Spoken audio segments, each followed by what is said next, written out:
Live tonight at the Spartanburg County Sheriff's Office, where there has been an overwhelming show of support. Christine.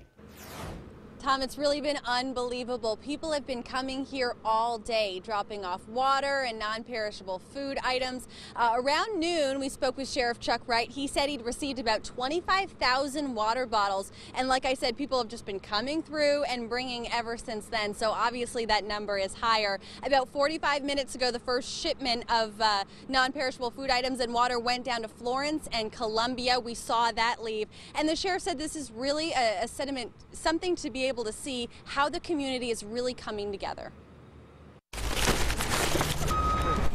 With every drop of water donated here at the Spartanburg County Sheriff's Office came an ounce of selflessness. Chuck asked me to help, and that's what I helped him for. We'll get it for you, man. There you go. Whole communities coming together listening to Sheriff Chuck Wright's call. It didn't matter who 2 cases of water or how much they could give. I don't really know. A van full. Deputies loaded pallets of water into these semi-trucks from RPM Transportation in Greer. Many putting aside police business today to help hydrate the lower half of our state. All those that are in need of the flood victims in Columbia or Charleston or wherever are needed.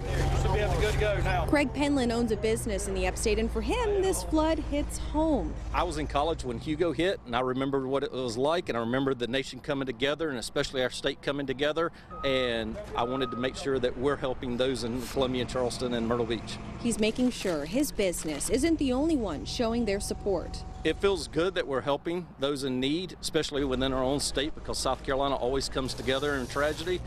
But I challenge every business, every local business out there in Spartanburg, Greenville, and Greer to come together and pitch in and donate. With a little heaving and some donated wheels to haul the water down. Help is on its way to those that need it most. It was our pleasure to bring it down here. That's right, yeah, and if you just take a look behind me, all of that water you see is from people like you, the community, bringing it here for those that need it most, just like the sheriff said and has said all morning. Now, a lot of the deputies have been here loading up all that water. They're going to stay here, many of them till after shift, and also helping to load during their shift. So they're going to be here if you'd like to continue to donate tonight after work. Also, all week long, they'll be here. For now, live from Spartanburg, Christine Scarpelli, 7 on your side. That is certainly good to see. Thanks, Christine. Often we give to causes like this, but it may not be very often that you actually get to see where your donations end up. So we followed that convoy all the way to Columbia and talked with some of the flood victims who were coming in to pick up that water and food. Right now, many of these families are staying in shelters with no way to get back home. Even those who have a dry place to stay are facing hardships. I have no run.